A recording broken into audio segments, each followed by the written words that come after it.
ओम साई राम भक्तजनों, पहले मैंने आपको एक कथा सुनाई थी। साईं व्रत कथा के रखने से कैसे किसी के घर आबाद हुआ। ऐसे ही मैं साईं जी के व्रत रखने के अलग अलग जो कथा का वर्णन साईं व्रत कथा में दिया गया है, उसी का ही बखान करके आपको बता रही हूँ। तो इस बार जो हम साईं व्रत कथा सुना रही हूँ मैं आपको, वह चोरी हुआ धन वापस मिला। विनोद कुमार महाराष्ट्र का निवासी था। उसका खिलौने बनाने का छोटा सा कारखाना था। वह पूरी लगन और मेहनत से ही अपने कारखाने को चलाता था और लेन देन में भी उसका हाथ बिल्कुल ही साफ था।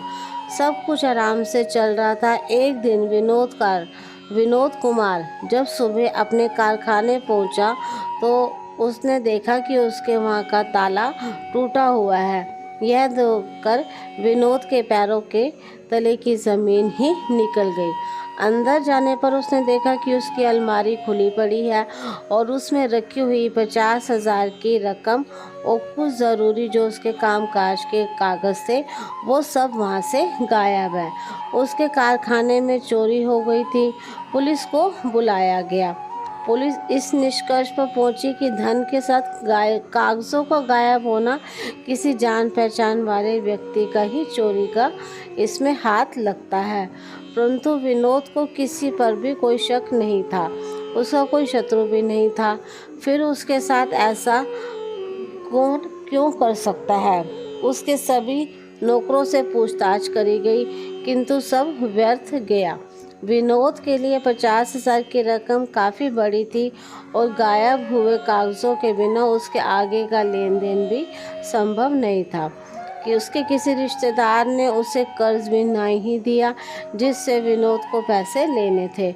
जो लोग तो उससे कतराने लगे, उल्टा जिन लोगों को विनोद से पैसा लेना था वे उससे तकादा करने लगे। फलतः विनोद कुमार की साख खराब होने लग गई। कारखाने में माल तो न बन पा रहा था और जो पहले से ही बंद पड़ा था, उसके परिवार पर संकट के बादल गहराने लगे। विनोद चिंता में डूब गया। इसी हालत में एक दिन विनोद कुमार घूमता घूमता साईं बाबा के मंदिर के सामने आ खड़ा हुआ। कहते हैं ना, जो भी कुछ होता है ईश्वर की इच्छा से ही होता है। मंदिर में उसे अपना पुराना मित्र रोशन लाल मिल गया। उसने मित्र को अपनी पूरी व्यथा कह सुनाई। रोशन लाल ने कहा कि तुम्हारे साथ जो भी हुआ बहुत ही बुरा हुआ है, किंतु देखना परिणाम उसका बहुत ही अच्छा निकलेगा। तुम अभी साईं बाबा की महिमा से अनजान हो। तुम मंदिर में ही साईं बाबा के व्रत करने का संकल्प कर लो। यहाँ से साईं बाबा की विभूति ले जाओ, विधि विधान से व्रत करो व विभूति का प्रतिदिन सेवन करो। मुझे पूरा विश्वास है कि साईं बाबा तुम्हारे संकट अवश्य हर लेंगे। साईं बाबा सबकी झोली भरते हैं। विनोद को कुछ ढाढ़स बंधा। पत्नी को अपना अनुभव सुनाया। पत्नी बहुत ही प्रसन्न हुई। विनोद ने आने वाले बृहस्पतिवार को प्रातः जल्दी उठकर स्नान आदि करने के पश्चात सफ़ेद कपड़े के टुकड़े को हल्दी घोलकर उसमें रंगा तथा सुखा दिया।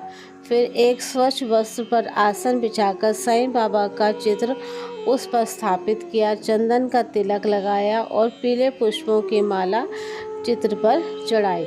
इसके पश्चात जो पीला कपड़ा रंगा था उसमें 1.25 रुपया बांधकर साईं के चरणों में रखा और प्रार्थना की कि हे साईं बाबा, हमें इस संकट की घड़ी से उबारो। हम पति पत्नी आपके 11 व्रत करेंगे। चित्र का पूजन करने के बाद उन्होंने साईं अष्टोत्तर नामावली का पाठ किया और साईं बाबा की आरती उतारी। घर में साईं बाबा का पूजन करने के उपरांत विनोद कुमार ने अपना बंद कारखाना खोला और वहाँ भी साईं बाबा का एक चित्र दीवार पर लगाया। उसने थोड़ी सी विभूति भी कारखाने में छिड़की। उस दिन विनोद कुमार को बड़ी ही शांति का अनुभव हुआ। इसी बीच अन्य व्यापारियों ने भी उससे संपर्क साधने में लगा रहा। अगले बृहस्पतिवार को विनोद कुमार और उसकी पत्नी ने उसी प्रकार व्रत व पूजन किया। जब विनोद कुमार कारखाने में बाबा का पूजन करने पहुंचा तो क्या देखता है कि दरवाजे के पास एक थैला रखा हुआ है। विनोद ने उत्सुकतावश वह थैला उठा लिया। आसपास देखा, कोई उस थैले का मालिक ना था, तो उसने थैला खोल लिया। देखा तो विनोद को अपनी आंखों पर विश्वास ना हुआ। उस थैले में उसके वही 50,000 रुपये और खोए हुए कागजात थे।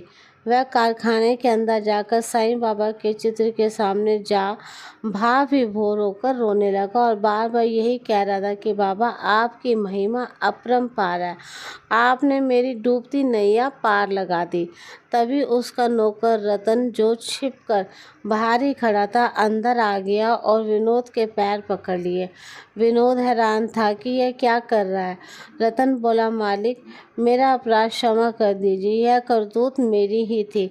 आपके एक प्रतिद्वंदी ने अधिक पगार का लालच देकर मुझे यह काम करने को कहा, परंतु आपकी हालत देखकर मुझे मन में बहुत ही पछतावा हुआ। आइंदा कभी ऐसा नहीं होगा। विनोद कुमार ने रतन को उठाकर गले से लगा लिया। घर आकर पत्नी को सब वृतांत कह सुनाया। साईं बाबा की कृपा से उसकी संकट की घड़ी टल चुकी थी। उसके बाद उन्होंने बाकी व्रतों को भी पूर्ण किया व 11वें व्रत को उद्यापन करके साईं बाबा व्रत कथा की पुस्तक तिलक लगाकर आने वालों को भेंट दी। अब विनोद के परिवार के साथ साथ उसका नौकर रतन भी साईं बाबा के व्रत को आजीवन करने लगा।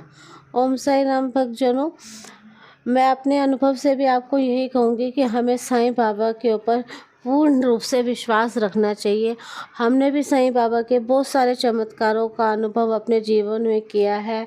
तो आप भी कभी किसी भी मुश्किल की घड़ी में फंसे हो तो साईं बाबा के ऊपर विश्वास करके, चाहे आप व्रत कर सकते हैं व्रत करिए, व्रत नहीं भी कर सकते हैं तो भी साईं बाबा का नाम का स्मरण करके और साईं बाबा की उदी को ग्रहण करके आप अपने जीवन में आने वाली कठिनाइयों से दूर हो सकते हैं। ओम साई राम भक्तजनों।